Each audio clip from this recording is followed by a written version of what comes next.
მოგესალმებით, ეს არის პოდკასტი წყობილ სიტყვა, მე ვარ მისი წამყვანი ბესიკმაშავა, ჩვენ მაუწყებლობთ ქალაქი ფოთიდან. ეს კი არის ჩემი YouTube არხი, აუცილებლად გამოგვიწერეთ და გვიკომენტარეთ. ხოლო თუ კი მოგწონთ ჩვენი პოდკასტი, აუცილებლად დაგვიჭირეთ მხარი, დონაციის შესახებ ინფორმაციას იხილავთ აღწერაში და რა თქმა უნდა, თქვენი გვერდით დგომა ჩვენთვის მნიშვნელოვანია იმისთვის, რომ განვითარდეთ. ახლა კი ნება მომეცი წარმოგიდგინოთ ჩვენი დღევანდელი ეპიზოდის სტუმარი, სულხან საბა-ორბელიანის უნივერსიტეტის პრორექტორი, პროფესორი დიმიტრი გეგენავა. მოგესალმებით. დიმიტრი, მადლობა რომ ხარ ჩვენთან ერთად და პირველ რიგში დაგვიtvეთ დრო, რა თქმა უნდა. მადლობა თქვენ, მომწვიეთ. მოკლედ ჩვენ დღეს ვსაუბრობთ ისეთ თემაზე, ეს არის კონსტიტუციური შეთანხმება საქართველოს სახელმწიფოსა და საქართველოს ეკლესიას შორის, ესე პერიფრაზით რომ ვთქვათ. უფრო დეტალებში თქვენთან ერთად შევვალთ. მოკლედ ამ დოკუმენტს კონკორდატს ეძახიან და ჩემის აზრით ეს ძალიან მნიშვნელოვანი დოკუმენტია. საინტერესოა მისი შინაარსი, მისი ფორმა, ასე ვთქვათ, ხო, მისი მოდელი, როგორ იმუშავა მან თავის დროზე, როგორ მუშაობს დღეს და რა პერსპექტივები აქვს, ხო, შესაბამისად, ჩემი პირველი კითხვაც თქვენს მიმართ ასეთია, როგორი ტიპის დოკუმენტია, როგორი ტიპის შეთანხმებაა ეს თავისი არსით და რას ნიშნავს ის ჩვენი ქვეყნისთვის? მადლობა კითხვისთვის. საქართველოს კონსტიტუციური შეთანხმება შეიძლება ითქვას, რომ როგორც სამართლებრივად, ისე სოციალური და პოლიტიკური თვალსაზრისით არის უნიკალური დოკუმენტი ბევრი მიზეზის გამო. რა თქმა უნდა, სამართლებრივად უნიკალურია, რადგანაც თქვენ ბრძანეთ, რომ კონსტიტუციურ შეთანხმებას კონკორდატსაც ეძახიან, თუმცა ეს არ არის კონკორდატი, რადგანაც კონკორდატად როგორც წესი მიიჩნევა წმინდა საყდრისა და რომელიმე სახელმწიფოს მიერ დადებული შეთანხმებას, რომელსაც აქვს საერთაშორისო ხელშეკრულების სამართლებრივი ძალა და შესაბამისად მოქმედებს საერთაშორისო სამართლით დადგენილი ნორმები. უდავოა რომ კონკორდატის მიბაძვით დაიდო, უფრო მეტიც გერმანული კონკორდატების და ლანდების კონკორდატების პრაქტიკაც იქნა გაზიარებული კონსტიტუციური შეთანხმების პროექტის შედგენისას და ასე ვთქვათ, მეტ სახელით თუ მარტივი ფორმულებით შეიძლება ეს მოიხსენიოთ ამ მსგავსად, განსაკუთრებით თუ კი ვესაუბრებით იმ ადამიანებს, რომელთაც გვინდა რომ გავაგებინოთ ამ კონსტიტუციური შეთანხმების შინაარსი მოკლედ, რადგან როდესაც ვსაუბრობთ და ვახსენებთ სიტყვა კონკორდატს, გასაგებია თავიდანვე რომ ეს დოკუმენტი აწესრიგებს ეკლესიისა და სახელმწიფოს ურთიერთობებს გარკვეულ დონეზე. და კონკორდატები ისტორიულად ჯერ დაიდო და იწყებოდა, ასე ვთქვათ, შუა საუკუნეებში ქრისტიანულ სახელმწიფოებსა და წმინდა საყდარს, მის პაპს შორის და შემდგომ უკვე თანამედროვე პრაქტიკა ისეთია, რომ მათ შორის იდება არა მხოლოდ სეკულარულ სახელმწიფოებთან, არამედ მუსლიმურ და სხვა რელიგიის მქონე სახელმწიფოებთანაც. სამართლებრივი თვალსაზრისით უნიკალურია, იმიტომ რომ კონსტიტუციური შეთანხმების დასადებად საქართველოს კონსტიტუციაში შევიდა ცვლილებები. 2001 წელს საკონსტიტუციო ცვლილებების შედეგად, რომელსაც წინ უძღოდა მთელი რიგი პროცესები, მათ შორის საყოველთაო სახალხო განხილვა, იწერებოდა სამეცნიერო სტატიები ამ საკითხებთან დაკავშირებით, მათ შორის იყო სამუშაო ჯგუფები, როგორც პარლამენტში, ისე მის მიღმა და საკმაოდ ისეთი აქტიური პროცესები უძღოდა ამ ყოველივეს წინ.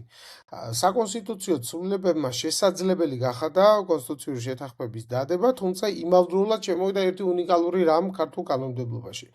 ნორმატიული აქტების იერარქია, რომელიც ჩვენს ქვეყანაში მოქმედებს და განსაზღვრავს როგორც საქართველოს კონსტიტუცია, ისე ნორმატიული აქტების შესახებ საქართველოს ორგანული კანონი, თუ რომელი აქტი არის უპირატესი რომელ აქტთან შედარებით, გვეუბნება შემდეგ რამეს, რომ საქართველოს კონსტიტუციური შეთანხმება ფაქტობრივად კონსტიტუციისა და კონსტიტუციური კანონის შემდეგ, რომელთაც თანაბარი იურიდიული ძალა აქვს, არის უმაღლესი იურიდიული აქტი სახელმწიფოში. მათ შორის იგი უპირატესია საერთაშორისო ხელშეკრულებებთან მიმართებით. არსებობს დათქმა გარდა საყოველთაოდ აღიარებული ადამიანის უფლებების პრინციპებს და ამ პრინციპებისა, რომლებიც საკმაოდ ბუნდოვანი ჩანაწერია და პრაქტიკულად მასზე უფლებამოსილი პირი თუ ვინ იტყვის, რომ ეს საერთაშორისო ხელშეკრულებებით აღიარებულ ადამიანის უფლებებსა და ამ პრინციპებს ეწინააღმდეგება, ფაქტობრივად ასეთი ორგანო სახელმწიფოში არ არსებობს. რატომ მოხდა ეს და რატომ ჩაიწერა მსგავსი ფორმულებით? უპირველეს ყოვლისა, იმიტომ რომ საქართველოს კონსტიტუციური შეთანხმებასთან ერთად ივარაუდებოდა, რომ ამას უნდა მოჰყოლოდა კონკორდატი საქართველოსა და წმინდა საყდარს შორის.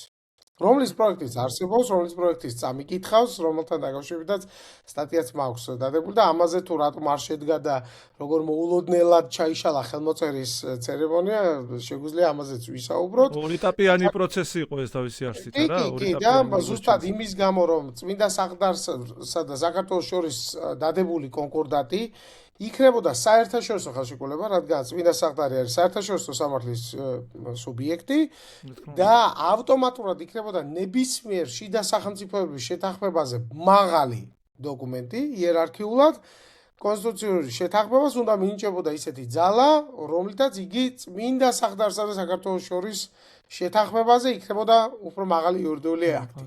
ეს საინტერესო ჩანაწერი იყო წინვე გარანტირებული, რომელიც უზრუნველყოფდა, ასე ვთქვათ, საქართველოს მართლმადიდებელი სამოციქულო ავტოკეფალური ეკლესიის სტატუსს და მასთან დადებული ხელშეკრულების განსაკუთრებულ სამართლებრივ ბუნებას. შესაბამისად, იგი იერარქიულად მეორე აქტი გახდა და 2002 წლის 14 ოქტომბერს დაიდო, თუმცა ერთი წლის თავზე 2003 წლის 19 სექტემბერს დასადები კონკორდატი ჩაიშალა. დადების ცერემონია, როდესაც მათ შორის მთავარეპისკოპოსი წმინდა საყდრის საგარეო საქმეთა მიმართულებაზე პასუხისმგებელი პირი იყო ჩამოსული თბილისში, 18 სექტემბერს ჩამოვიდა, გამზადებული იყო კონსტიტუციური კონკორდატი, ამ შემთხვევაში კლასიკური კონკორდატი და პრეზიდენტმა შევარდნაძემ მეორე დღეს ოფიციალურ ბრიფინგზე განაცხადა, რომ შეთანხმება არ დაიდებოდა. უпростоრად წინა დღეს განაცხადეს და ამას მოყვა მთელი რიგი პროცესები, დახვდნენ საპროტესტო აქციით აეროპორტში, მართლმადიდებელ მშობელთა კავშირმა გამართა ეს საპროტესტო აქცია, მერე დახვდნენ ასევე რამდენიმე საქართველოს ეკლესიის უმაღლესმა იერარქმაც განაცხადა, რომ არ იყო მიზანშეწონილი შეთანხმების დადება. მოტივები რა იყო? ბევრი მიზეზი იყო ალბათ. პირველი წმინდა სოციალურ-პოლიტიკური თვალსაზრისით, რომ ვთქვათ, პირველი მიზეზი იყო ის, რომ კონსტიტუციური შეთანხმება უკვე დადებული იყო, შესაბამისად აღარ იყო საჭიროება იმისა, რომ ეს გამოიყენებინათ, ასე ვთქვათ, ერთ-ერთ ბერკეტად. მეორე ის იყო, რომ ექსკლუზივიზმის საფრთხე არ დამდგარიყო ალბათ და არ სურდათ კონსტიტუციური მსგავსი დოკუმენტი ვინმესთან დადებული იყო, თუნდაც დაბალი იერარქიული ძალის მქონე. მესამე ალბათ ის იყო, რომ ეს კონკორდატი მიანიჭებდა კათოლიკე ეკლესიას საქართველოში საჯარო სამართლის იურიდიული პირის სტატუსს, რაც იმ პერიოდისთვის ჯერაც კიდევ გადაუჭრელი პრობლემა იყო და მხოლოდ მართლმადიდებელ ეკლესიას ჰქონდა საჯარო სამართლის იურიდიული პირის სტატუსი და პოტენციური შიში, თუმცა აბსოლუტურად შიში, იმიტომ რომ ამას საფუძველი არ ჰქონდა, ეს იყო სადავო ეკლესიებთან დაკავშირებული საკითხი, რომელზეც ძალიან უწყინარი ფორმულირებით წერია ნორმები კონკორდატის პროექტში, რომ ეს გადაწყდებოდა ნებისმიერი დავა მართლმადიდებელი ეკლესიის ჩართულობით, სამმხრივი კომისიის შედეგად და ასე შემდეგ. ანუ არაფერი სამართლებრივი ვალდებულება ამ კონკორდატიდან რეალურად საქართველოს სახელმწიფოს ისეთი არ წარმოეშვებოდა, რომელიც რაიმე საფრთხის ქვეშ დააყენებდა მართლმადიდებელ ეკლესიას წმინდა სტატუსობრივად და სამართლებრივი თვალსაზრისით, ან რაიმე განსაკუთრებულ პრივილეგიას შეძენდა რომის კათოლიკე ეკლესია. რაიმე ისეთი დანამატი იყო ამ კონკორდატში, რაც დაუშვათ შეთანხმებაში არ იყო უკვე, ჯერჯერობით. არა, უფრო მეცაც გეტყვით, კონკორდატის ტექსტი 90% შემთხვევაში იყო ძირითადად დეკლარაციული, მხოლოდ და მხოლოდ უბრალოდ იდებოდა იმისთვის, რომ გამოეხატათ საჯარო განწყობა და ასე ვთქვათ, სტატუსობრივი დამოკიდებულება რომის კათოლიკე ეკლესიის მიმართ, რადგანაც ეკლესია ითხოვდა, რომ იგი რიგით დენომინაციებთან თუ სხვა ნებისმიერ ასე ვთქვათ ეკლესიასთან თუ რელიგიურ ორგანიზაციასთან არ ყოფილიყო გაიგივებული. რადგანაც ეს სხვა ეკლესიებსაც ჰქონდათ სხვადასხვა მსგავსი დამოკიდებულება, იმიტომ რომ რელიგიურ ორგანიზაცია და რეგისტრაციასთან დაკავშირებით იყო სერიოზული პრობლემები, სადაც ცვლილებები არ შევიდა საქართველოს სამოქალაქო კოდექსში და ბოლოს 2011-ში არ გადაწყდა ეს საკითხი და მანამდე ნაწილობრივ გადაწყდა კიდევ 2000-იანი წლების შუა წლებში, როდესაც შეიცვალა არასამეწარმეო არაკომერციული იურიდიულ პირთან დაკავშირებული საკითხები სამოქალაქო კანონმდებლობაში. კერძოდ, მანამდე არსებობდა მხოლოდ ფონდისა და კავშირის ფორმა, რომელთაგანაც არც ერთი არ იყო მისაღები რელიგიური ორგანიზაციებისთვის. შემდგომ ეს ყველაფერი გაერთიანდა და კრებსითად IP, ანუ არასამეწარმეო არაკომერციული იურიდიული პირის სტატუსის ქვეშ მოექცა, რაც გაცილებით მისაღები ფორმა იყო ბევრი რელიგიური ორგანიზაციისთვის, ვიდრე ფონდი ან კავშირი, რომელიც ცხადად და სემანტიკურად ცოტა სხვა ალუზიებს იწვევდა. ტექსტი იყო სრულიად უწყინარი, არანაირ ასე ვთქვათ იმ სადავო საკითხს, რომელიც არსებობდა ეკლესიებს შორის ქონებრივი, ფინანსური თვალსაზრისით თუ სტატუსობრივი კუთხით, რა თქმა უნდა ეს დოკუმენტი არ წყვეტდა და უფრო მეტიც მართლმადიდებელ ეკლესიასთან რა თქმა უნდა წინასწარი კონსულტაციებიც იყო გავლილი და ეს ჯერ კიდევ კონსტიტუციური შეთანხმების პროექტის შედგენისას იყო გათვალისწინებული მათ შორის.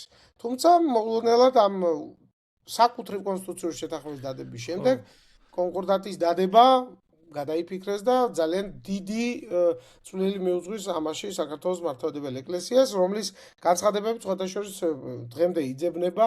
ორი არაჩვეულებრივი პლატფორმა არსებობს ინტერნეტში, რომელსაც ხანგრძლივად აქვს ეს მასალები შენახული. ეს არის რადიო თავისუფლება და Civil.gis პლატფორმები, სადაც შეგიძლიათ ეს დოკუმენტურად ნახოთ ყოველგვარი სარედაქციო, ასე ვთქვათ, სტატიების გარეშე. წმინდა საინფორმაციო ხასიათის სიუჟეტები და ძალიან ბევრ საინტერესო ინფორმაციას გაეცნობით იმ პერიოდში, მათ შორის იმ მღვდელმთავრების შესახებ, რომლებმაც რადიკალურად შეიცვალეს შემდგომ წლებში პოზიცია და ულტრაკონსერვატიული მიდგომებიდან ლიბერალურ ეთნიკური ნარატივი უდევს ამას. ეთნიკური ნარატივი უდევს ალბათ ამას საფუძვლად უფრო მეტად ალბათ. მე მგონი რომ მაინც ფიქრობ საქმე ეხებოდა ექსკლუზივებს და ეხებოდა იმას რომ ის განსაკუთრებული როლი არ დაეკარგა ეკლესიას, რომელსაც კონსტიტუციური შეთანხმება მას ანიჭებდა, თუნდაც იმ ფაქტით, რომ ასეთი კონსტიტუციური შეთანხმება არსებობს.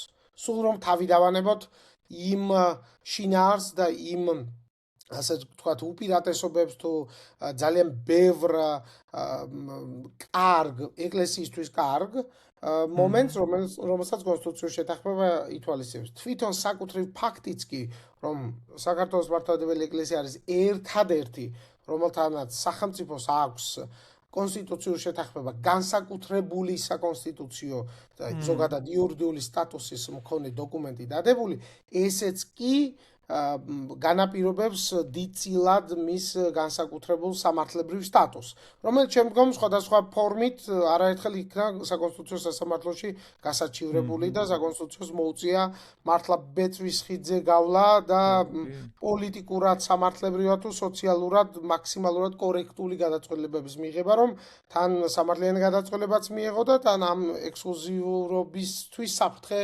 არ შეექმნა. კი ბატონო.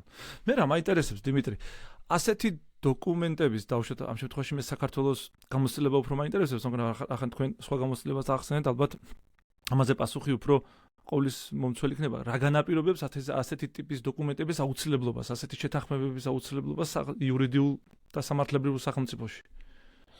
ხო, ალბათ ბევრი რამ და დამოკიდებული ეს იმ სახელმწიფოს სოციალურ და ანთროპოლოგიურ განწყობაზე და წინარე ისტორიაზე, რომელიც კონკრეტულ სახელმწიფოს აქვს.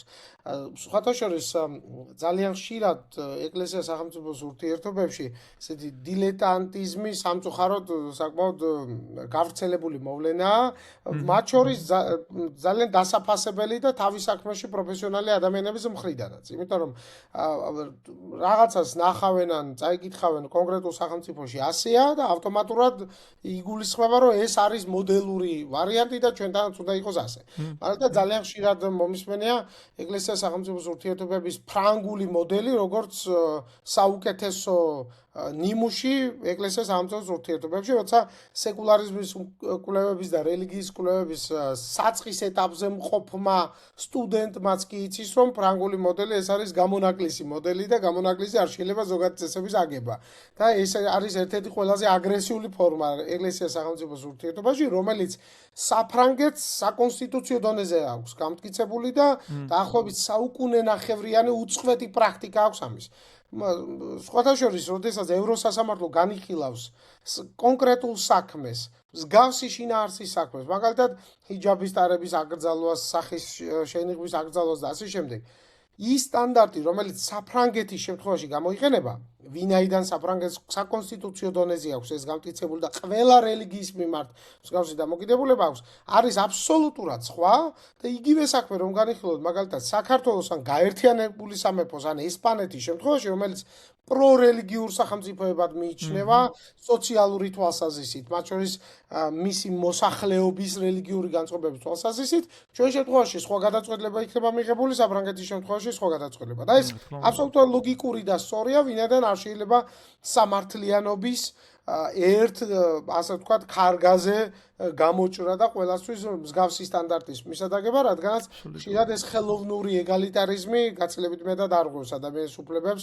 ვიდრე კონკრეტულ მდგომარეობაში, კონკრეტული სახელმწიფოს მიმართ განსხვავებული დამოკიდებულების გამოჩენა და მსგავსი პოლიტიკის ეგრეთ წოდებული პრივილეგიაც შეიძლება მათ შორის და გააჩნია სახელმწიფოს და რა განაპირობებს კონკრეტულ სახელმწიფოს მოდელებს და რა განაპირობებს ეგრეთ წოდებულ თანამშრომლობის სეკულარიზმს, რომელ მოდელში ჩვენ ვართ, ჩვენი ასე ვთქვათ კონკრეტული ვარიაციებით.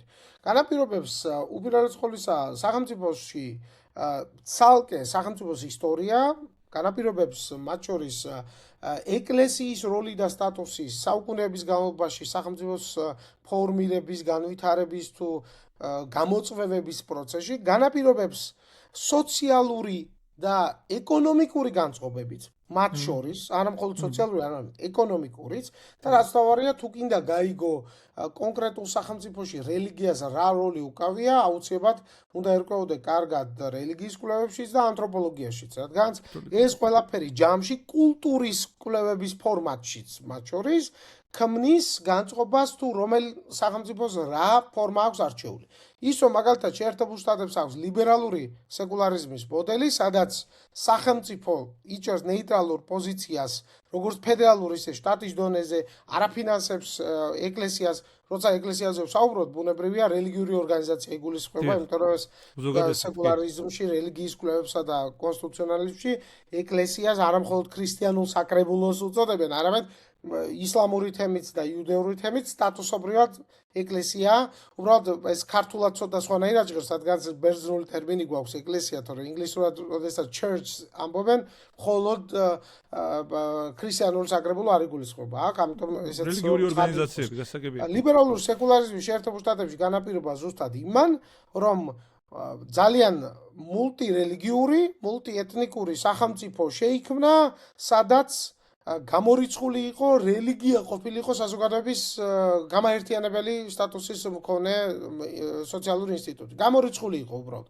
ამიტომაც სახელმწიფო თქვა რომ მორჩა, ჩვენ აღარ გავაგრძელებთ კოლონიურ პოლიტიკას, ყველას აქვს უფლება არა მხოლოდ რელიგიური ტოლერანტიზმი და ამკვიდროს, რაც სხვათა შორის ჯეიმს მედისონმა ურჩია ჯორჯ მეისონს, როცა ვირჯინიის უფლებათა დეკლარაციაზე მუშაობდნენ, რომ შეეცვალა პასიური ტერმინი რელიგიური ტოლერანტიზმი აქტიური ტერმინით რელიგიის თავისუფლებით. ანუ არა მხოლოდ არ ჩავერიოთ, არამედ ყველანაირად შევქმნათ, ასე ვთქვათ, გარემო ადამიანებსა თუ რელიგიურ ორგანიზაციებს იმისთვის, რომ მათ შეეძლოთ თავიანთი რელიგიის საჯარო გამოვლენა, ასე ვთქვათ, აღმსარებლობის თავისუფლების სარგებლობა და სხვათა შორის ჯორჯ მეისონმა დაუჯერა ახალგაზრდა მედისონს, რაც კიდევ ერთი დასაფასებელი თვისებაა დიდი ადამიანების, რომ ახალგაზრდები სამართლებრივი არ ვიცი, მაგრამ სამართლიანი პროცესის წინაპირობაა ეს. ნამდვილად, იმიტომ რომ ეს განმანათლებლობის ეპოქამ და შემდგომ ამერიკისა და საფრანგეთის რევოლუციებმა განაპირობა ნიშნავანი ტრანსფორმაცია აზროვნებაში, რომ რელიგია საჯარო სივრციდან გადავიდა კერძო სივრცეში, ასე ვთქვათ, მოხდა რელიგიის პრივატიზება, თუმცა ევროპა ასე მარტივად ვერ შეეგუა, რადგანაც ევროპაში ზუსტად იმ ისტორიიდან გამომდინარე რა როლსაც თამაშობდა ეკლესია, დასავლეთ ევროპაში აბსოლუტურად განსხვავებულს, აღმოსავლეთ ევროპაში სრულიად განსხვავებულს, ჩრდილოეთ ევროპაში კიდევ სხვა, სამხრეთ ევროპაში სხვა, ანუ ზუსტად ამიტომაც ევროპაში ძალიან მრავალფეროვანი მოდელები არსებობს ეკლესია-სახელმწიფოს ურთიერთობებში. შეუძლებელია აღმოსავლეთ ევროპის ფაქტორი, სადაც რელიგია იქცა ეროვნული იდენტობის განსაზღვრელ, ასე ვთქვათ, ელემენტად, ვინაიდან განსხვავებულ რელიგიის წარმომადგენელ დამპყრობელთან ბრძოლისას შენი კულტურული და ეროვნული იდენტობა მათ შორის საზრდოობს ამ განსხვავებული რელიგიის ფენომენით, რა თქმა უნდა, განსხვავებულ სტატუსს იძენს ეკლესია და ამიტომაც მივიღეთ აღმოსავლეთ ევროპაში ეგრეთ წოდებული ეროვნული ეკლესიების იდეები, ხო? საბერძნეთის დამოუკიდებლობისთვის ბრძოლა, რუმინეთი, საქართველოს მთელი ისტორია, ხო?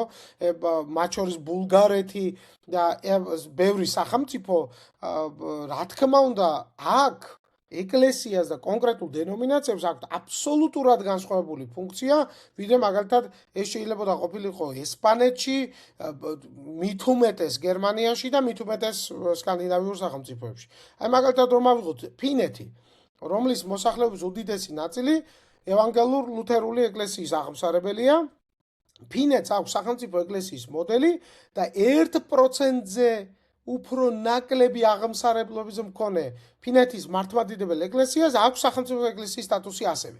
რა განაპირობებს? რა თქმა უნდა, ვერ იტყვი, რომ ამას განაპირობებს, ასე ვთქვათ, სიმძლავრე და ეკლესიის გავლენა საზოგადოებაზე. ამ შემთხვევაში ფინეთის მაგალითზე განაპირობებს იმას, რომ ფინეთის მართლმადიდებელი ეკლესია, ასე ვთქვათ, ემიჯნება რუსეთის მართლმადიდებელ ეკლესიას, რომელსაც ოკუპირებული აქვს მათ შორის ისტორიული ფინეთის დიდი ნაწილი, მათ შორის ის ტერიტორია, საიდანაც გაქრისტიანება დაიწყო ფინეთის, ეს კარილია და უძველესი მონასტრები და რა თქმა უნდა, რუსული მართლმადიდებლობის გავლენა ფინურ მართლმადიდებლობას ძალიან დიდია.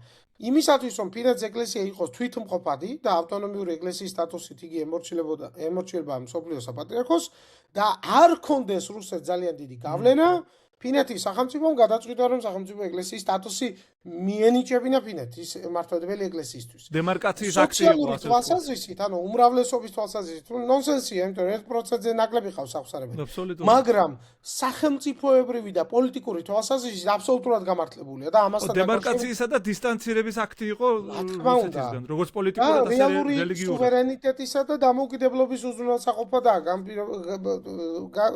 ეს საკითხი გადაწყვეტილი, იმიტომ რომ თვალს ვერ დახუჭავს იმ საფრთხეზე, რომელიც მას აქვს აღმოსავლეთიდან და ეს აბსოლუტურად ლოგიკური. ანუ ყველა სახელმწიფოს შემთხვევაში ეკლესია-სახელმწიფოს ურთიერთობის კონკრეტულ მოდელს, კონსტიტუციური შეთანხმების, კონკორდატის, სხვაგვარი ტიპის შეთანხმებების ან სრული დისტანცირების არჩევას განაპირობებს ბევრი ფაქტორი: კულტურული, პოლიტიკური, ეკონომიკური, ისტორიული და ცალკე თუ ავიღებ წმინდა სამართლებრივიც ხანდახან, რადგანაც ის მოდელი სამართლებრივი ჩარჩო ადამიანის უფლებებთან დაკავშირებით, რომელსაც კონკრეტული სახელმწიფო ირჩევს, ხშირად ასევე ზეგავლენას ახდენს, გარკვეულ გავლენას ახდენს ეკლესია-სახელმწიფოს ურთიერთობების მოწესრიგებაზე. თუმცა იურისტებს ხშირად წარმოგვიდგენია და მე ვამბობ ხოლმე, რომ ღმერთის კომპლექსი გვაქვს, გონიათ რომ ყველაფრის გადაწყვეტა შეიძლება ნორმატიული რეგულირებით, რაც რა თქმა უნდა ასე არაა.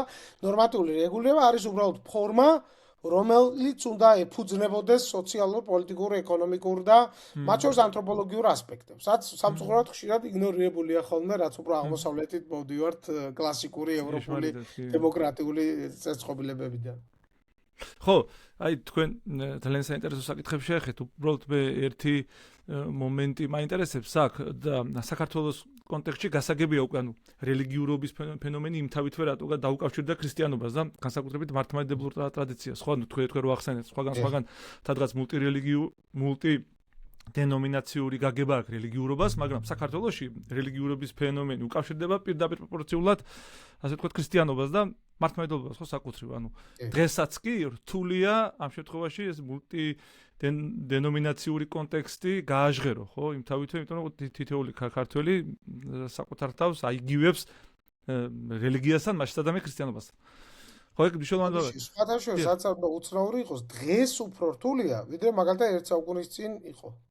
ეგეც საინტერესო ფენომენია ხო? ამას ცოტა სხვა მიზეზი აქვს, რომელიც 30 წლის წინანდელ ამბებში უნდა ვეძიოთ, როდესაც 90-იანებში ფაქტობრივად სახელმწიფო და სახელმწიფო ინსტიტუტები არ არსებობდა და ერთადერთი მძლავრი სოციალური ინსტიტუტი, რომელიც სახელმწიფოს ფუნქციას ითავსებდა 90-იან წლების მთელ მიმდინარეობაში და განსაკუთრებით პირველ ნახევარში, ეს იყო საქართველოს მართლმადიდებელი ეკლესია, რომლის ასე ვთქვათ ძალიან დიდ სტატუსს და ფაქტობრივად სახელმწიფოში სახელმწიფოდ ყოფნას უბრალოდ ვერ გაექცა სახელმწიფო, ვერ გაექცა შევარდნაძე და ერთ-ერთი მიზეზი, რატომაც 2002-ში კონსტიტუციური შეთანხმება დაიდო, ის იყო, რომ ოფიციალურად მოუწია მას ეღიარებინა, რომ ჩამოშლილი სახელმწიფოს პირობებში ეკლესია ითავსებდა სახელმწიფოს სერიოზულ სტატუსსა და გავლენას მინიმუმ სოციალური ძალის და სოციალურად წარმმართველი ძალის მიმართულებით, რასაც ბუნებრივია ეკლესია ასე მარტივად არ დათმობდა, ისევე როგორც არც ერთი სოციალური ინსტიტუტი არ დათმობს ამ ძალიან კარგად მოპოვებულ და შემდგომ აკუმულირებულ ძალაუფლებას. ხო, ანუ მისი გავლენის წილი მან გააფორმა დოკუმენტურად, ასე ვთქვათ, ხო? ხო, აიწულა სახელმწიფო რბილი ძალით, რომ ეღიარებინა ეს და მის ასე ვთქვათ ის სოციალური კაპიტალი, რომელიც დამოუკიდებლობის აღდგენის შემდეგ ეკლესიამ მოიპოვა, მათ შორის ნაციონალიზმის ასე ვთქვათ გაეკლესიურებით, რომელიც ძალიან საინტერესო მოვლენაა და 80-იან წლების ბოლოდან და 90-იანების დასაწყისში იწყება და არაჩვეულებრივი სტატია აქვს ამასთან დაკავშირებით ოლივერ რაისნერს და მარტა იავადას, ქართულადაც არის თარგმნილი, ჟურნალ ორბელიანშია გამოქვეყნებული, როგორ ხდებოდა ასე ვთქვათ ეგრეთ წოდებული სეკულარული ნაციონალიზმის, თუმცა არასდროს არ ყოფილა სეკულარული ნაციონალიზმი საქართველოში, მაგრამ მაინც სამოქალაქო პირების ლიდერობით წარმართული ნაციონალიზმის თანდათანობით გაეკლესიურება, განსაკუთრებით მერაბ კოსტავას და ზვიად გამსახურდიას დაღუპვის შემდეგ. დაღუპვის მკვლელობა დავარქვათ ორივე შემთხვევაში შეიძლება განსხვავებული აზრიც იყოს, მაგრამ ამ ორი ლიდერის მკვლელობის შემდგომ, რომელიც კარგად ცნობილია გარემოებები, როგორც დაიღუპნენ და რამაც მიიყვან ამ შედეგამდე, ეს როგორც ქვეყნის შიდა მტრის, ისე ჩვენი ჩრდილოელი მტრის პირდაპირ დამსახურებით. ამის შემდეგ როგორ მოახდინა სრული მონოპოლიზება ეკლესიამ ნაციონალიზმის, ეროვნული მოძრაობის და ეს სოციალური კაპიტალი კიდევ უკვე იმდენად დიდი იყო, რომ ამის იგნორებას ვერ გაბედავდა ვერც ერთი ძლიერი სახელმწიფო მმართველიც კი.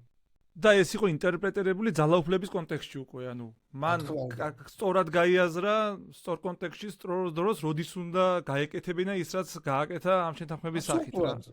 ამ შემთხვევაში ეკლესია თავი დავანებოთ საკრალურ ფაქტორებს, წმინდა სოციალური ინსტიტუტის სახით მან მიიღო უაღრესად დიდი ძალაუფლება, რომელსაც ვერც ერთი სოციალური ინსტიტუტი ამის ცნობას ფიზიკურად ვერ გაუძლებს. მithumetes ისეთ მდგომარეობაში ქვეყანაში როგორც საქართველო იყო და არის და ეს აბსოლუტურად ლოგიკულია სრულიად ნეიტრალური დამკვირვებლის პოზიციიდანაც რო შეხედო. მე უბრალოდ როგორ განვითარდა, რანაირად განვითარდა მოვლენები ეს სხვა ამბავია, უბრალოდ სუფთა სამეცნიერო ანალიზის თვალსაზრისით შეიძლება ამაზე სხვადასხვა ძალიან კარგი კვლევა არსებობს რამდენიმე გამოქვეყნებულიც იდენტობის და ნაციონალიზმის კონტექსტში საქართველოს მართლმადიდებელი ეკლესიის მონაწილეობაზე ქართულადაც და ინგლისურადაც სოციალური მეცნიერებების არაჩვეულებრივი ხალხის კვლევებია ძალიან საინტერესო და მე ყველას ურჩევ რომ გაეცნო ზოგადად ამ კვლევებს ყოველგვარი წინარე შექმნილი აზრის და მიკერძოების გარეშე, იმიტომ რომ ერთ რამე ეშლებათ ხოლმე ხალხს, რომ თეოლოგია და რელიგიის კვლევები, თეოლოგია და სოციალური მეცნიერებები ეშლებათ ერთმანეთს. მე მაგალითად არა ვარ თეოლოგი და არც პრეტენზია არ მაქვს თეოლოგიაზე და არც მაინტერესებს სიბარლეთ გითხრათ, მაგრამ ეკლესია როგორც სოციალური ინსტიტუტი ძალიან მაინტერესებს და მისი გარე ურთიერთობები სახელმწიფოსთან, გარე ურთიერთობები სოციალურ კონტექსტში ეს უკვე აბსოლუტურად სხვა რამეა, რომელიც სრულიად დაცლილია ამ შემთხვევაში დოგმატიკისა და ვიწრო თეოლოგიური ასპექტებისგან. კი, ის სამართლებრივი კვლევის ფარგლებში შემოდის და შესაბამისად ამის პასუხისმგებლობა თქვენ იურისტებს გაქვთ.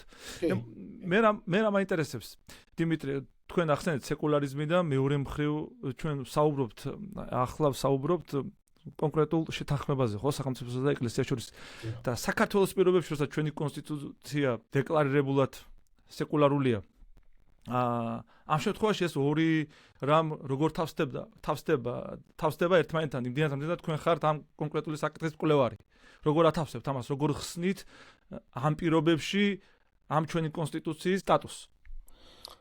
ხო, ეს ძალიან საინტერესო კვლევის საგანია და ძალიან საინტერესო კითხვა ზოგადად.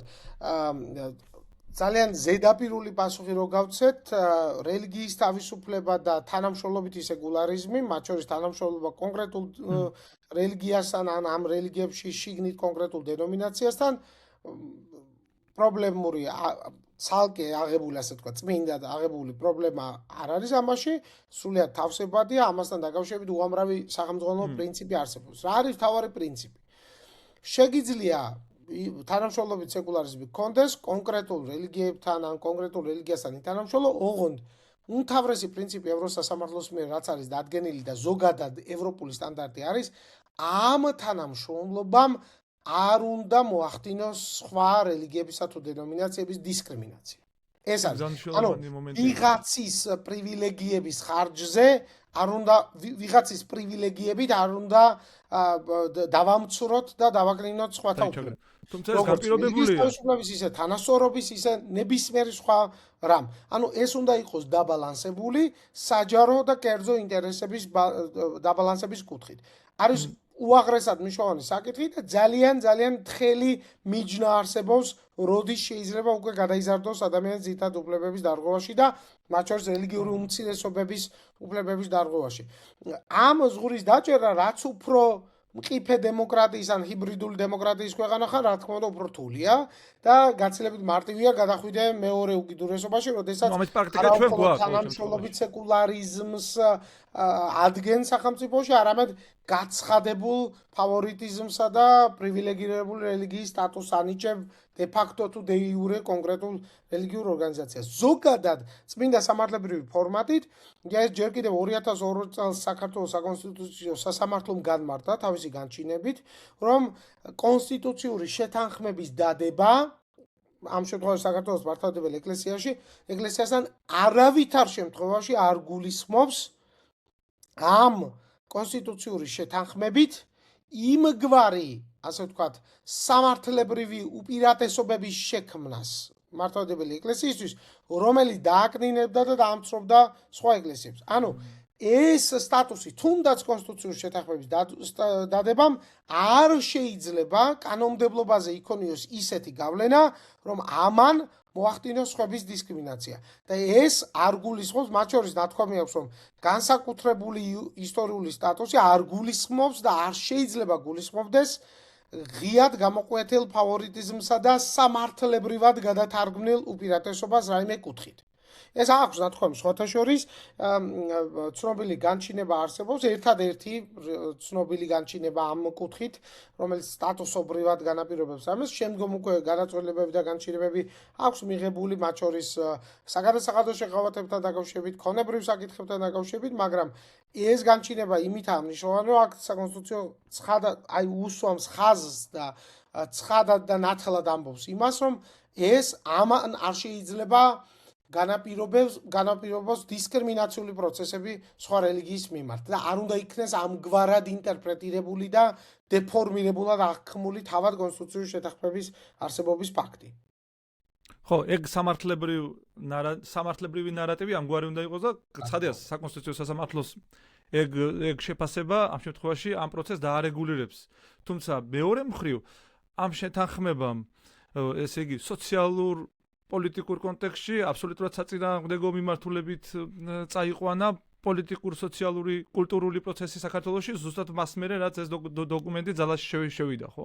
ანუ ჩვენ საწინააღმდეგო მე გეტყვი რომ სამართლებრივიც მათ შორის, იმიტომ რომ სამართლებრივიც აი ეგ სასამართლომ განმარტა თვითონ დადების ფაქტი და ამ ფაქტის მიმართება დისკრიმინაციულობასთან, თორემ შიგნით ტექსტში რაც წერია მუხლობრივად და პუნქტობრივად არა მარტო აშკარა ფავორიტიზმსა და პრივილეგიებს ანიჭებს საქართველოს მართლმადიდებელ ეკლესიას, არამედ ხშირ შემთხვევაში ამ პრივილეგიებისა და შეღავათების განხილვა კონკრეტული დენომინაციებისა და რელიგიის კონტექსტში უკვე დისკრიმინაციულად აღიქმება და საკონსტიტუციო ამაზეც აქვს ნამჯელი, მათ შორის დღგ-ისგან გათავისუფლების კონტექსტში, როცა დამკვეთი თავისუფლდებოდა დღგ-ისგან და აქვს მათ შორის სხვა საგადასახადო შეღავათების კონტექსტში ნამჯელი და ოღონდ საკონსტიტუციომ აირჩია ასე ვთქვათ ძალიან ესეთი საინტერესო გზა, როდესაც არ თქვა რომ დისკრიმინაციულია საპატრიარქოსთვის მინიჭებული შეღავათები, მაგალითად საგადასახადო კოდექსით.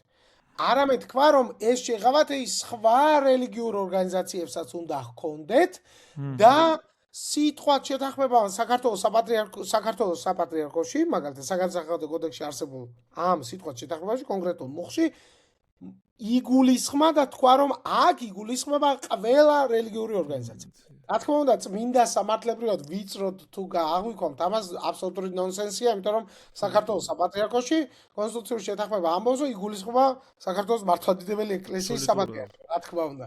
მაგრამ მართლების პოზიციასავით არის ეს, ანუ კი, წინააღმდეგ შემთხვევაში მაშინ დადგებოდა თვითონ კონსტიტუციური შეთანხმების ნორმის დისკრიმინაციულობის მომენტი, რადგანაც საგადასახადო კოდექსი საერთოდ არ სჭირდება საქართველოს მართლმადიდებელ ეკლესიას, რომ ანიჭებდეს რაღაცა რაიმე პრივილეგიას. რატომ?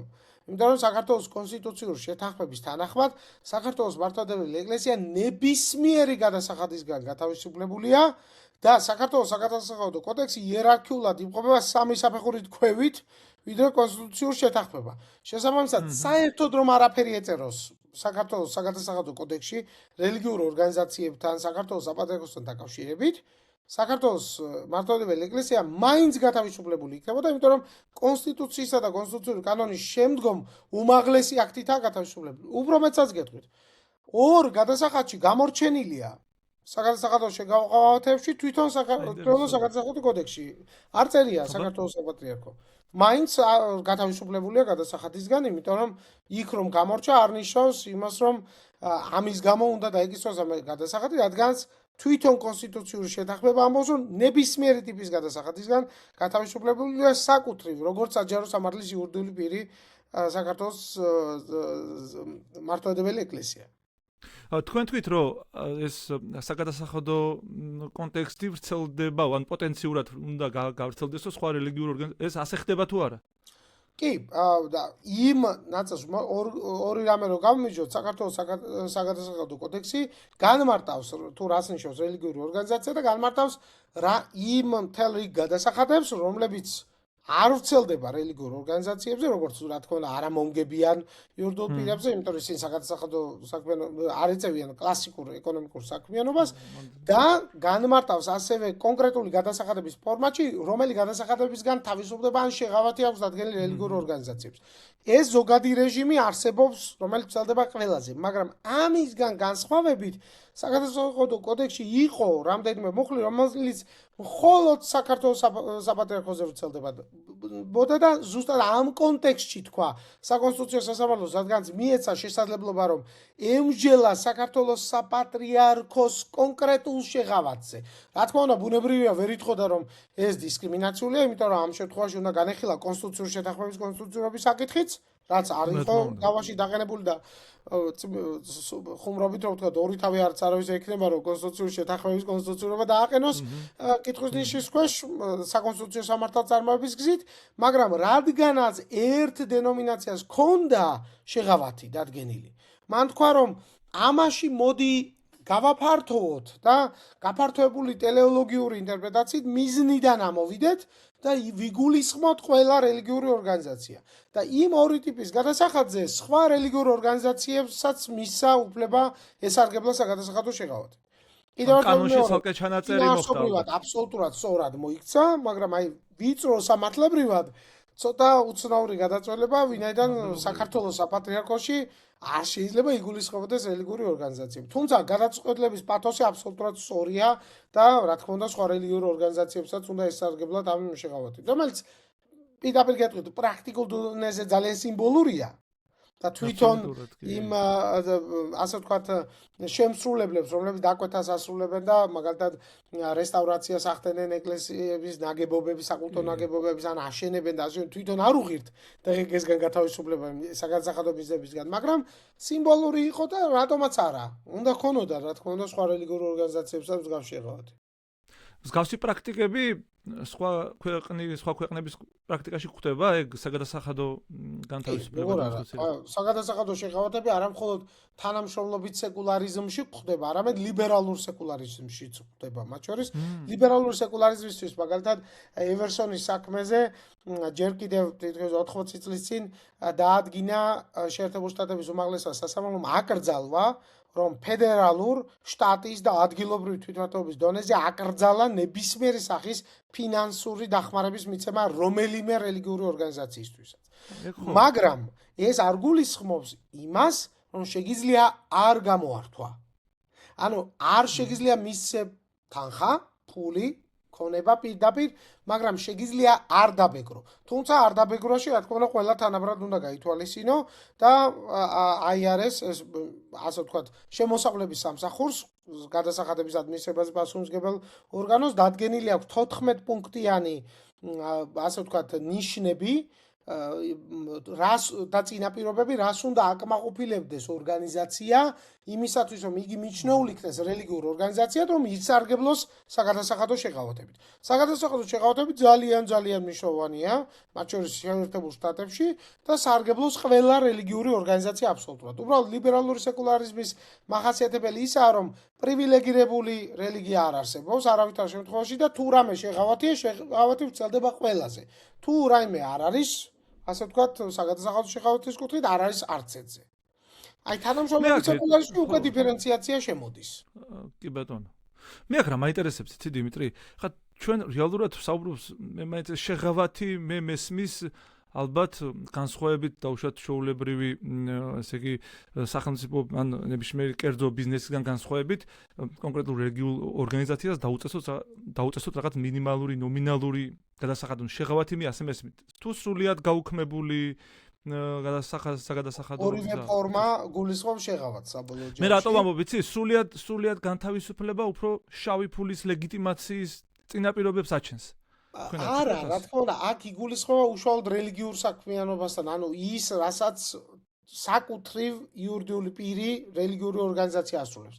თუ კონტროლის მექანიზმები არ არსებობს, ჩვენ როგორ დავადგენთ ეს კონკრეტული რელიგიური ორგანიზაცია?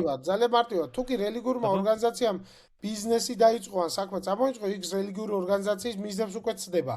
შესაბამისად ეკონომიკურ საქმიანობას ახორციელებს და ასეთ შემთხვევაში ეს შეიძლება დანაშაულის ნიშნებსაც კი შეიცავდეს და სრულიად სხვა საკითხია.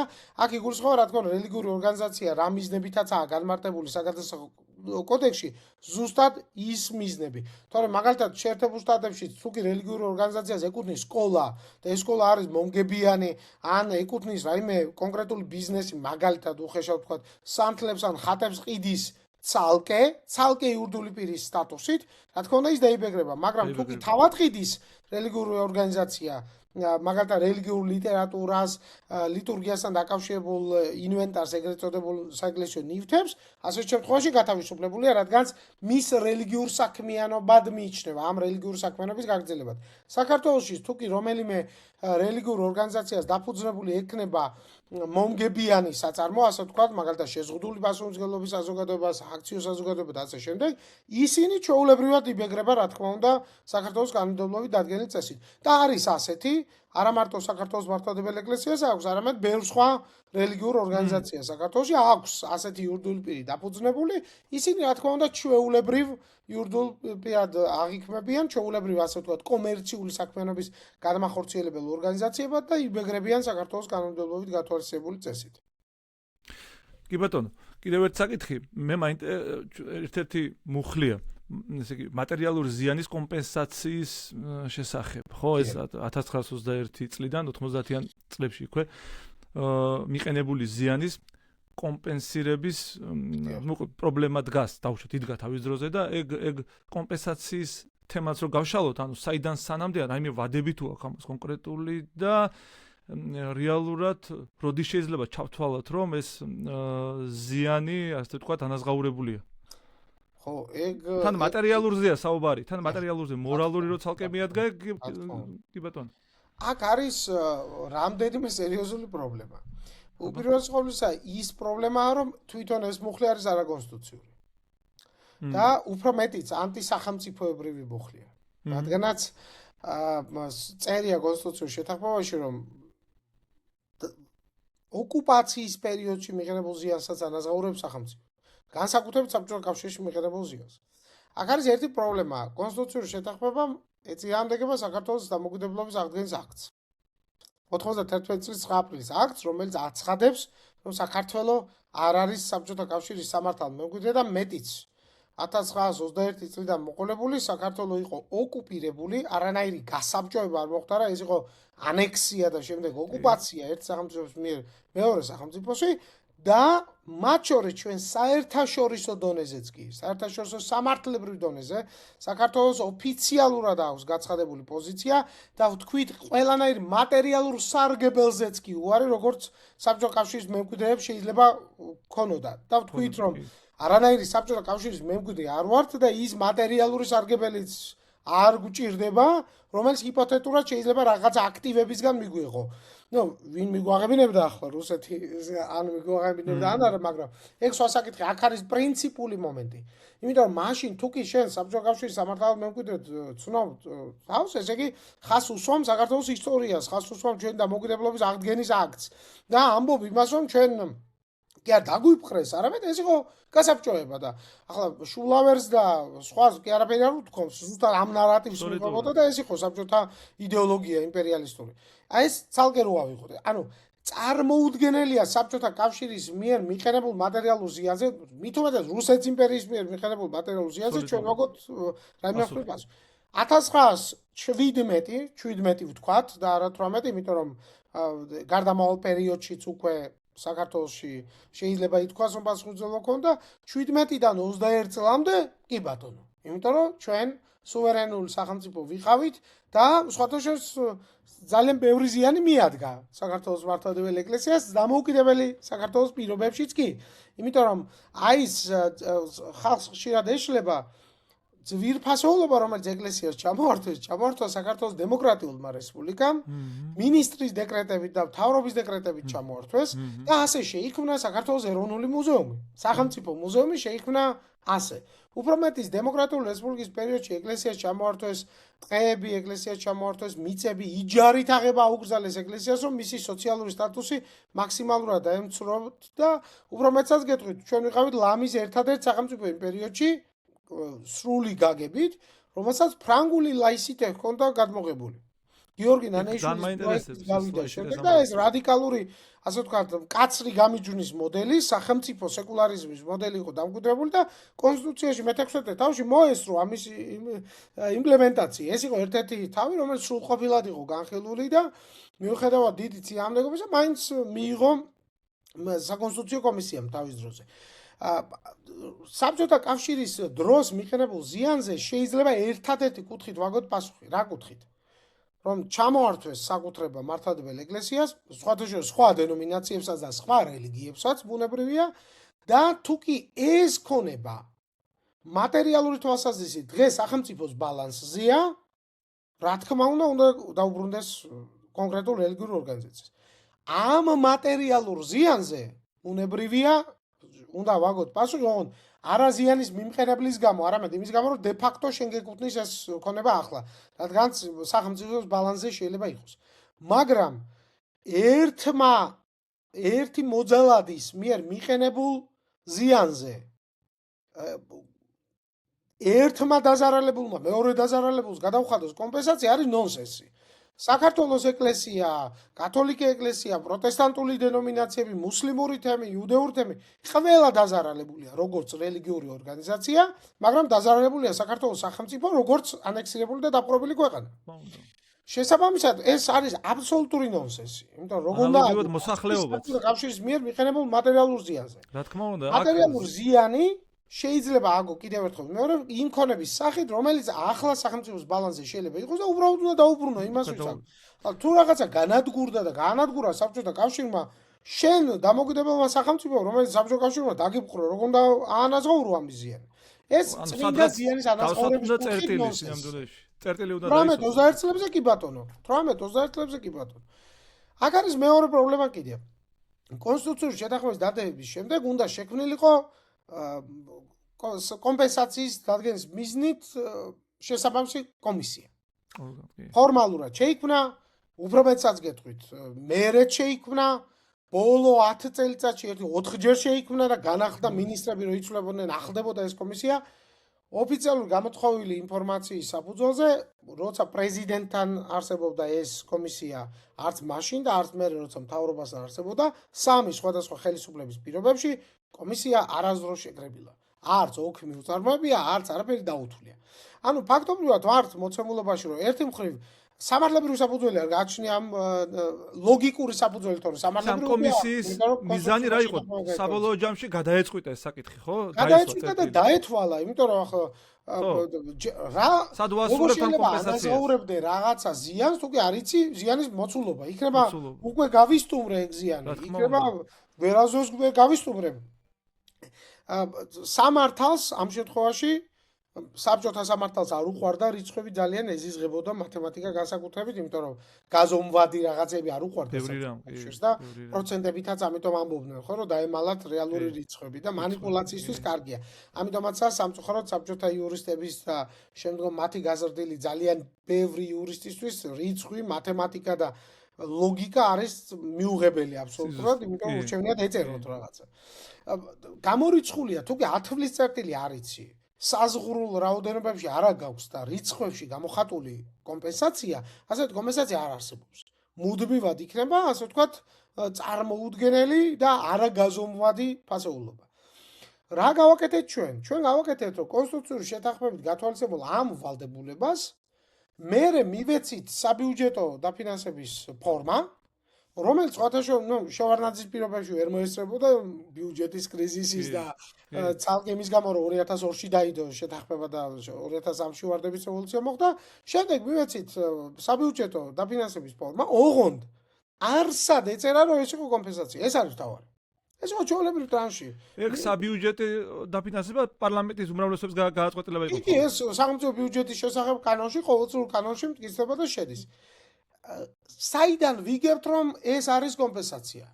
ვიგებთ აი იურიდიული მანევრები და ინტერპრეტაციის მეთოდებში დახელოვნება გჭირდება იმისათვის რომ მივხვდეთ რომ ეს კომპენსაცია. 2014-დან როცა სხვა 4 დენომინაციას სახელმწიფო ბიუჯეტიდან მივეცით კომპენსაცია მთავრობის დადგენილების საფუძველზე დაერქვა რომ ეს არის მიყენებული მატერიალური ზიანისთვის კომპენსაცია, აი და დასაბუთებაში ითქვა რომ აი რომ ეძლევა ყოველწლიური დაფინანსება მართლმადიდებელ ეკლესიას.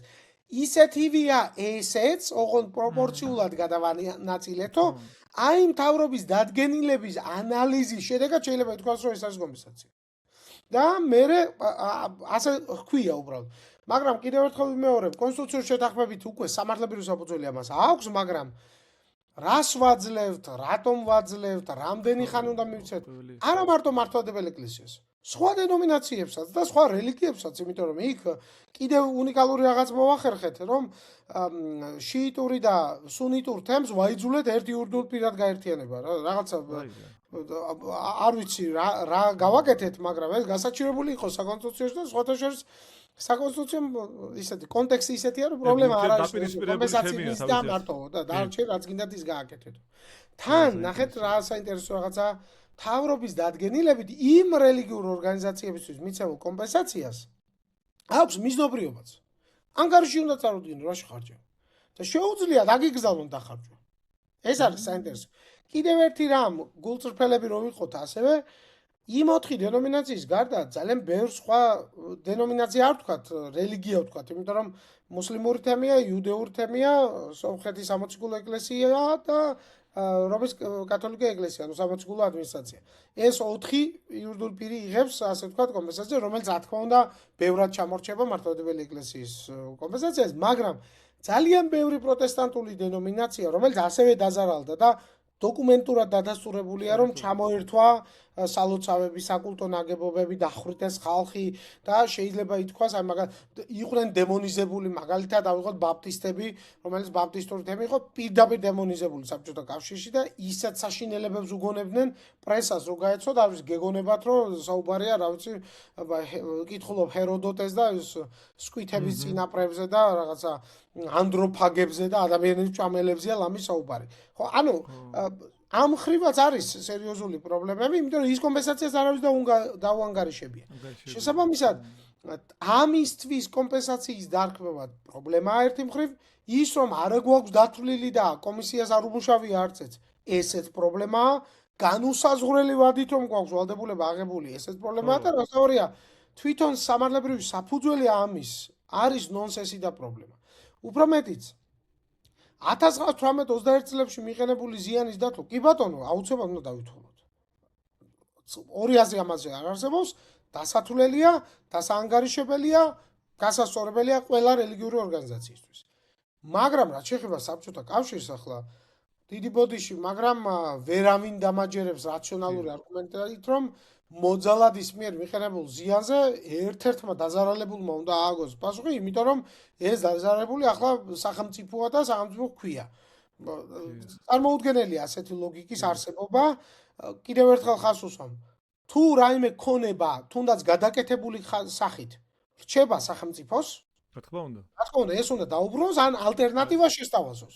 ამაზე ორი აზრი არის, მაგრამ ვაძლიოთ ვინმეს თანხა არ აქვს ნიშნობა დენომინაციას, კიდევ ერთხელ ამბობ და არ აქვს ნიშნობა რელიგიურ ორგანიზაციას, ყველასთანავე დიდი პატივისცემის მიუხედავად არის ალოგიკური და უფრო მეტიც ანტისახელმწიფოებრივი.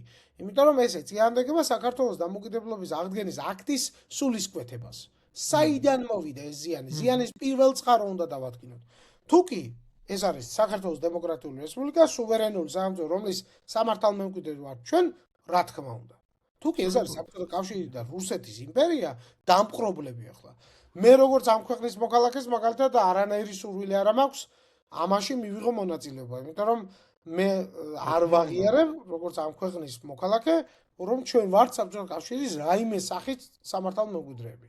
იმიტომ რომ ეს მაშინ უარს ამბობს შენ სახელმწიფოებრიობას, უარს ამბობს შენ სუვერენობას. კარგით, შემდეგ ერთ კითხვაზე რო გადავიდეთ კიდევ, ანუ ამ შეთანხმების ერთ-ერთი ნაწილია უბრალოდ სულ ასე ვთქვათ კითხვის ნიშნის ქვეშ დგას ამ დებულების შინაარსი რა არის. ანუ ეგ ხელშეუხებლობის საკითხი კათოლიკოს პატრიარქ თუ ხელშეუვალობა თუ რაღაც ხელშეუვალია მათ ხელშეუვალი.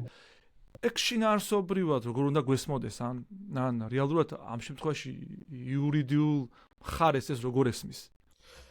იურიდიულ მხარეს ესმის ეს ძალიან მძიმედ. იმიტომ რომ ამ თვალსაზრისით გამოიყოფა ორი ტერმინი საქართველოს კანონმდებლობაში, ესაა ხელშეუხებლობა და ხელშეუვალობა. ხელშეუვალობა გაცილებით უფრო მძიმე ტერმინია და გულისხმობს აბსოლუტურ სამართლებრივ იმუნიტეტს. ეს აქვს მაგალითად საქართველოს პრეზიდენტს თანამდებობაზე ყოფნის დროს, მაგრამ შეიძლება რომ ვადამდეც ამოქმედდეს, ხო, ამის საწინააღმდეგო იმპიჩმენტის შედეგად, ან როდესაც გადის მისი უფლებამოსილების ზონა და ისედაც უკვე შეუულებრად შესაძლებელია სხვადასხვა სამართლებრივი მოქმედების ობიექტი იყოს ამ შემთხვევაში. რაც შეეხება საქართველოს კათოლიკოს პატრიარქის ხელშეუვალობას, მე ვფიქრობ, რომ დაახლოებით პასუხს ვარაუდობ, რაშიცაა საქმე. უბრალოდ ძველი საბჭოთა გამოთქვა რო გამოვიყენოთ, ხო? გვინდოდა საუკეთესო და გამოვიდა როგორც ყოველთვის, რა. ეს ნამდვილად ასე მოხდა. მე ვფიქრობ, რომ უბრალოდ კათოლიკოს პატრიარქის საპატივსაცემოდ ჩაიწერა, რომ მისი განსაკუთრებული სტატუსისთვის გაესვათ ხაზი, მაგრამ გამოვიდა სრულიად საწინააღმდეგო და რატომ? ჯერთი არ არსებობს ლოგიკური საჭიროება, რომ საქართველოს კათოლიკოს პატრიარქს დასჭირდეს ხელშეუვალობა. როგორ უნდა წარმოვიდგინოთ, რომ იმ თავით ეს იწმინდეს გულისხმობს. ხო, ანუ და დანაშაულს თუ ჩადის, წესი და რიგით ეკლესიის პოზიცია უნდა იყოს თვითონ ის, რომ თუ დანაშაულს ჩადის, ასეთ პირთან არ იყოს ასოცირებული. ძნელად წარმოვიდგენიათ სიმართლე გითხრათ, რომ რაღაცა ასეთი რამ მოხდეს და აი ჰიპოთეტურად არ ვეხებით და არ გულისხმობ. ხადადაც შეიდინოს დანაშაული სისხლისამართლებრივ მოქმედებებს ვერ დაიწყებს მის წინააღმდეგ. ამას ნიშნავს კონსტიტუციური შეთანხმების ჩადენა. კიდევ ერთხელ ვიმეორებ, ძნელად წარმომიდგენია ეს მოხდეს და რაღაცა ფანტაზიაშიც კი ძნელი ამის წარმოქმნა, მაგრამ უბრალოდ აი ზედმეტი, ასე თქვა, პატივისცემის ზედმეტი გამოვლენის სარჩულით სინამდვილეში ძალიან ჩემი აზრით ცოტა უხამსი ჩანაწერი მივიღეთ კონსტიტუციაში. ჯერ რაში გჭირდება, დავიწყოთ აქედან. მეორე, საქართველოს კათოლიკოს პატრიარქი აირჩევა არა კონკრეტული წლებით შემოსაზღვრული პერიოდით, არამედ აირჩევა უადოდ. სანამ იგი არ აღესრულება, ან არ გადადგება ტახტიდან. ხო, გადადგომა ძალიან იშვიათად გვინახავს საქართველოს მართლმადიდებელი ეკლესიის ისტორიაში და ზოგადადად მსოფლიო ისტორიაშიც ეკლესიებს გულისხმობ. ახლა რეფორმირებული ეკლესიის დენომინაციებს არა, იმიტომ რომ იქ შეად არჩევითია თანამდებობა და სხვა შინაარსია მოკლედ. საბჭოს თავმჯდომარე აბსოლუტურად სხვა შინაარსობრივი დატვირთვა აქვს. იქ სახელო, ასე ვთქვათ, ტიტული არის თანამდებობა და არა ამ შემთხვევაში ისე როგორც აღქმულია ეს მაგალითად მართლმადიდებლურ და კათოლიკურ ეკლესიის ტრადიციებში, ხო? და ძნელად წარმომიდგენია, რომ აი მაგალითად რომელიმე სახელმწიფო თანამდებობასთან პარალელი გავავლოთ. იმიტომ რომ ყველა თანამდებობა არჩევითია, ან რაღაცა ვადით შემოსაზღვრული და შემდეგ სრულდება. ეს გარკვეულწილად ესეთი არათანაბარი მოპყრობის, ასე ვთქვათ, სამართლებრივი საფუძველს განაპირობებს, რომ ვიღაცა არის პრივილეგირებული თან არა იმის გამო, რომ სამსახურებრივად უწევს ამ იმუნიტეტის მიღება დეპუტატს, პარლამენტარს, ხო? ან მაგალითად მოსამართლეს და პრეზიდენტს და ასე შემდეგ ჭირდებათ ეს იმისთვის, რომ ხელი არ შეუშალოს, მაგალითად ხელისუფლებამ ან ხელი არ გამოიყენონ მისი საქმიანობა მის წინააღმდეგ. ეს არის იმუნიტეტის და ინდემნიტეტის არსი სამართალში. მე სიმართლე გითხრათ, არ ვიცი რა საჭირო იყო ამუხლის ჩაწერა და არსებობა კონსტიტუციური შეთანხმებაში. ალბათ პატივისცემისა და განსაკუთრებული სტატუსის ხაზგასასმელად, მაგრამ არ მგონია რომ მიზანშეწონილი ყოფილიყო ეს მაშინაც და არ მგონია რომ მიზანშეწონილია ეს აქ. იმიტომ რომ კათოლიკოს პატრიარქის სტატუსიდან გამომდინარე და არა მხოლოდ ვიწრო დენომინაციურ კონტექსტში, არამედ ფართო სოციალურ კონტექსტში, რაც საქართველოში არსებობს, ხო? მე ვერ ხედავ რატომ უნდა გქონდეს ასეთი დისკრიმინაციული ნორმა. მის მორალურ პასუხისმგებლობას, პატრიარქის მორალურ პასუხისმგებლობას თვითონ საეკლესიო დღესწესრიგი აზღვევს, ასე ვთქვათ. რა თქმა უნდა და საკუთრივ ეკლესია განაპირობებს იმას, რომ წმინდა თავი დავანებოთ თეოლოგიას წმინდა მარკეტინგული თვალსაზრისით არა მოგებიანი არც ერთი რელიგიური ორგანიზაციისთვის ჰიპოთეტურად დამნაშავებელი იყოს უმაღლესი იერარქი, ხო? პირდაპირ თქვა ნონსენსია მსგავსი რამ და ასე ვთქვათ, პატივისცემის მიზნით განპირობებულმა ამ ნორმამ სინამდვილეში ძალიან დისკრიმინაციული სამართლებრივი მოწესრიგება განაპირობა, რომელიც არ მართლდება და არის სრულიად ალოგიკური, ამოვარდნილი სამართლებრივი ლოგიკის შინაარსიდან. ანუ რატომ უნდა იყოს სახელმწიფოში ვინმე უვადოდ გათავისუფლებული ნებისმიერი ტიპის სისხლის სამართლებრივი პასუხისმგებლობისგან. კიდევ ერთხელ პოტენციურად ვიღაცა ასეთ დანაშაული და ამის ჩაიდინოს შეუძლებელია, მაგრამ ნონსენსია სამართლებრივი თვალსაზრისით. არ შეიძლება ადამიანები ეგ ჩანაწერი სხვა კონსტიტუციური შეთანხმებებშიც არის და არა, რა თქმა უნდა, ეს ამ შემთხვევაში კონკრეტულად კონკორდატში ფიზიკურად ვერ იქნება, იმიტომ რომ რომის პაპის რეზიდენცია, ასე ვთქვათ, დამოუკიდებელ სახელმწიფოში მდებარეობს და სხვა სახელმწიფოში როცა ჩადის, იგი დიპლომატიური იმუნიტეტით ისედაც დაცულია, როგორც სხვა სახელმწიფოს მეთაური, ასე ამ შემთხვევაში წმინდა საყდრის მეთაური და დიპლომატიური იმუნიტეტი იცავს, მათ შორის წმინდა საყდრის წარმომადგენლობას, დესპანებს და ასე შემდეგ. ანუ იქ ფიზიკურად საჭიროება არ არსებობს. ყველაზე არაკეთილგანწყობილ სახელმწიფოშიც კი რომ ჩავიდეს, დიპლომატიური რანგი აქვს, დიპლომატიური სტატუსი მოქმედებს ამ შემთხვევაში. თუმცა ადგილობრივ დონეზე ეპისკოპოსების შემთხვევაში ასე არაა და მათ შორის სამხრეთ ამერიკაში არაერთხელ გვინახავს და ახლაც მოსწრები ვართ ვენესუელის შემთხვევას, ნიკარაგუის შემთხვევას, როდესაც მაგალითად კათოლიკე ეკლესიის ეპისკოპოსები მოკლეს, ქვეყნიდან გააძევეს ან დააპატიმრეს. მათ შორის პრიმასები იმ სახელმწიფოში არსებული პირველი იერარქები. ანუ ცხადად შეიძლება თქვა, რომ მათ მიმართ მსგავსი იმუნიტეტი როგორც წესი არ მოქმედებს.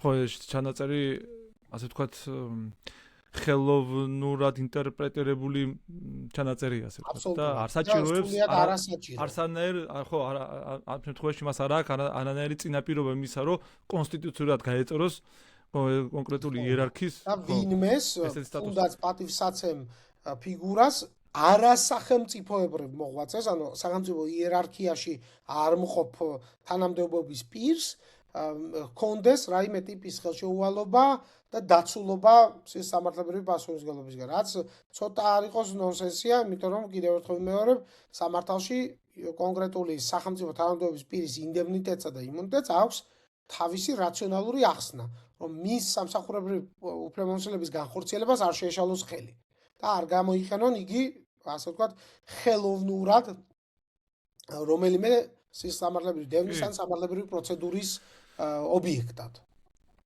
ხო, და ესეთ ბოლოსკენ რო წავიდეთ, საბოლოო ჯამში ეგ შეთანხმება ჩვენ შემთხვევაში და საქართველოს кейსი მაინტერესებს ამ შემთხვევაში გულისხმობს საქართველოს ეკლესიას თავისი არსით, თუმცა ასეთი წონის დოკუმენტი, ასეთი წონის ჩანაწერი თუ არსებობს, რომელიც ასე ვთქვათ, სხვა რელიგიურ დენომინაციებს იცავს.